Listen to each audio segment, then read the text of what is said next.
जी अस्सलाम वालेकुम क्लास। आज हम जो है क्वेश्चंस जो है वो डिस्कस करेंगे स्ट्रेट लाइन के प्रॉब्लम्स के, क्योंकि आप लोगों को इसमें थोड़ा सा जो है वो मसला हो रहा था।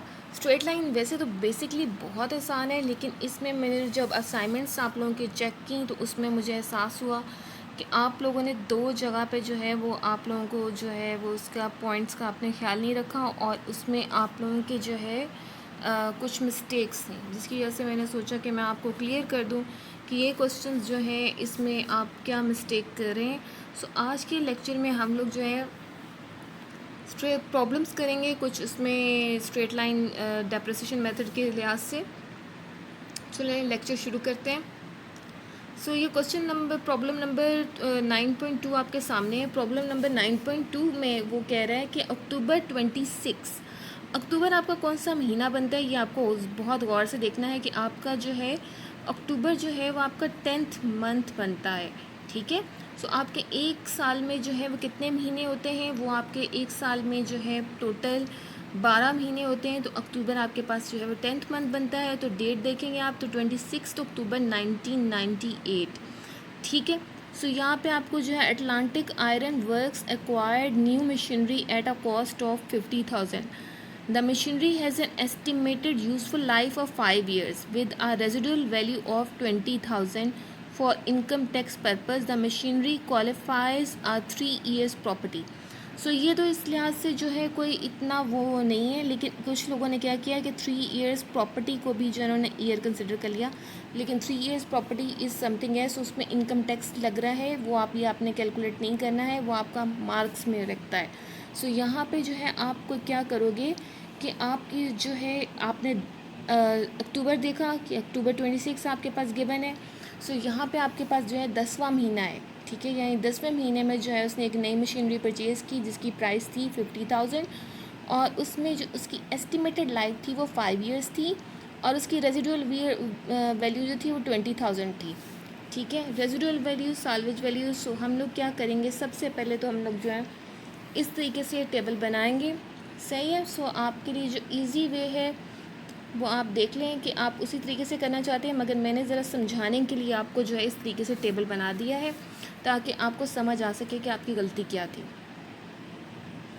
उसमें वो कह रहा था कि जो है ना उसको 5 इयर्स हैं, तो 1998 से 2003 तक बन जाते हैं 5 इयर्स। ठीक है। सो आपके पास जो है अक्टूबर 10, यानी अक्टूबर आपके पास जो 10वां महीना है, तो आप क्या करेंगे, फार्मूला पुट करेंगे, उसको जो है आप कॉस्ट में से माइनस करेंगे। इसकी जो है आपके पास गिवन है इसकी रेजिडुअल वैल्यू 20,000, और 20,000 को डिवाइडेड बाय करेंगे 5, तो ये आपके पास आ जाता है। लेकिन इसमें आपके पास जो है 10वां महीना है। ठीक है, 10वें के बाद 11वां 12वां, तो आप क्या करेंगे, इसको फर्दर जो है मल्टीप्लाई कर देंगे 1/2 से, आपके पास आंसर आ जाएगा 3,000।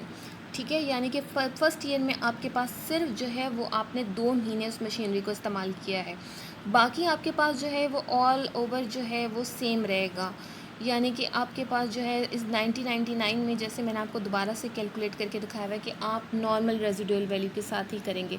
लेकिन पहले में आपके पास जो है वो आपके पास बन जाता है 3,000। ठीक है, और सेकंड में जो है आपके पास इसी तरीके से आएगा, और सबसे जो 2003 है उसमें जो आपके पास है उसमें आप देखें कि आपने क्या करना है। इसमें आपके पास आज बन जाता है 50,000 को आपने मल्टीप्लाई किया, माइनस किया 20,000 से, और फिर उसको फर्दर आपने क्या किया, मल्टीप्लाई किया 1/5 से, और इसको फर्दर आपने क्या करना है, आपके पास जो है उसका जो है यहाँ पे भी आपके पास आपने क्या करना है, मल्टीप्लाई बाय 1/2 करना है, क्योंकि यहाँ पे भी आपके पास 5 साल जो आपके ख़त्म होंगे तो वो आपके जो है अक्टूबर टू अक्टूबर होगा। ठीक है, अक्टूबर टू अक्टूबर होगा, तो आप उसका देखेंगे कि आपके पास जो है वो आप मल्टीप्लाई 1/2 करेंगे तो आपके पास 3,000 आ जाएगा। सो ये आप देख लेगा कि आपके पास जो है वो बनता है जितना आप उसका जो है उसके भी आखिरी 2 महीने ही आप इस्तेमाल कर पाएंगे। सो यहाँ पे आपके पास जो है 30,000 आपका बन जाएगा, प्लस इसका जो है फर्दर आप इसको बिल्कुल वैसे ही कैलकुलेट किएगा जिस तरीके से मैंने आपको बताया था कि 5 जो है वो इसके टेबल्स बनाएगा, और उसमें जो है माइनस करते रहेगा और डेप्रिसिएशन को, ठीक है। सो ये वाला जो है ये मैंने आपको कैलकुलेट करके बता दिया कि इसमें आपका मंथ का जो है थोड़ा सा लिंक बनता था। फर्दर आपके पास जो है प्रॉब्लम नंबर 9.3 है। 9.3 जो है यहाँ पे आपको मज़ीद क्लियर हो जाएगा कि आपके पास जो है ये क्वेश्चन कैसे हो रहा है। माइक्रो सिट्रस को purchase new equipment on 4 October 1998 at the cost of 80,000, जो इसकी useful life of the equipment was estimated at 5 years with no salvage value. अच्छा, इसमें आपके पास साल्वेज वैल्यू ही आपके पास ज़ीरो गिवन है। जब आपको कह दे कि नो साल्वेज वैल्यू तो इसका मतलब है कि आपके पास जो है साल्वेज वैल्यू ज़ीरो होती है, ठीक है। सो यहाँ पे आपके पास जब आप किसी चीज़ को माइनस करेंगे ज़ीरो से तो आपके पास आंसर क्या आएगा। अगर मैं 8 माइनस ज़ीरो करती हूँ तो मेरे पास आंसर 8 ही आता है। सो यहाँ पे हम लोग कैलकुलेट करेंगे इसको ऐसे, ठीक है। 80,000 हमारे पास जो है वो प्राइस है हमारे इक्विपमेंट की, और हमने 4 अक्टूबर को जो है वो परचेज़ किया हुआ है और इसकी कॉस्ट है 80,000। तो इसकी useful life of the equipment was estimated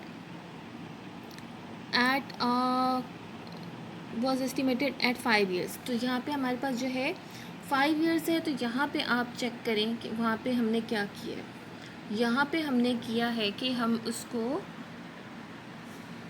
80,000 को मल्टीप्लाई करें 1/5 से, ठीक है। फर्दर हमारे पास जो है हमने इस्तेमाल किया अक्टूबर, नवंबर, दिसंबर, ठीक है। सो यहाँ पे हमारे पास आ गया 3 × 12।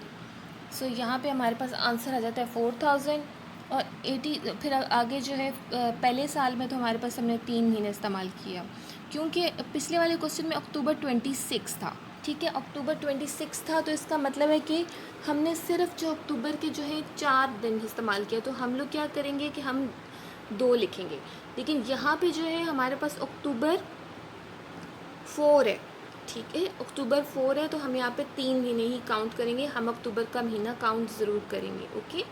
सो यहाँ पे हमारे पास आ गया 3 / 12। तो यहाँ पे हमने कैलकुलेट किया 4,000 आ गया।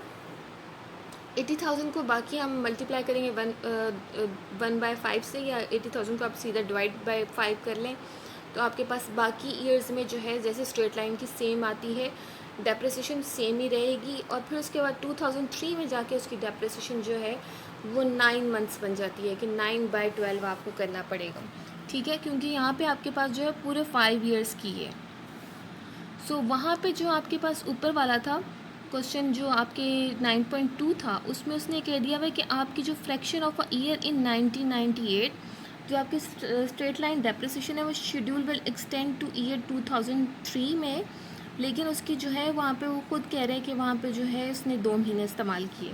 सो दैट्स वाई हमने जो है उसका जो है straight line using the half year conversion, तो यहाँ पे जो है उस वजह से हम लोगों ने उसका 2 months ही इस्तेमाल किए। यहाँ पे आपके पास जो है आपके पास बनता है, ठीक है। वहाँ पे यहाँ पे आपके पास हाफ़ ईयर कन्वर्जन था, इसलिए हमने इसको हाफ़ ईयर कन्वर्जन किए। वहाँ पे हमारे पास क्या था, यहाँ पे हमारे पास जो है वो फुल ईयर ही है, मतलब कि यहाँ पे वो कह रहा है कि आपके पास जो डेप्रिसिएशन है in fraction year rounded to the nearest month.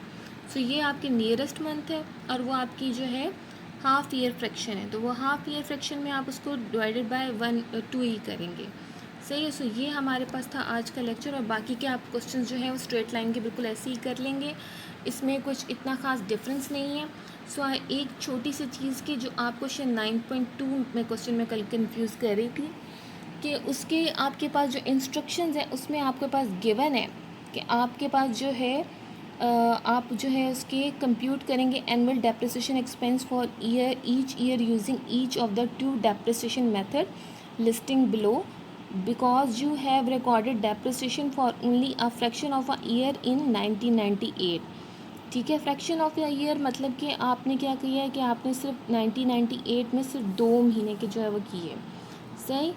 सो इसमें जो है बाकियों में वो कह रहा है कि आपने यहाँ पे जो है उसका 2 डेप्रिसिएशन मेथड जो है वो लिस्ट करता है, वो खुद यहाँ पे उसने किया बताया है। सो यहाँ पे जो है आपको उसको डिवाइडेड बाय 2 करना पड़ेगा, सही। सो ये वाला जो है आपका जो है यहाँ पे प्रॉब्लम सॉल्व हो जाता है। तो बाकी वाले क्वेश्चन में जो है वो कुछ ऐसे ही आपसे क्वेश्चन मांग रहा है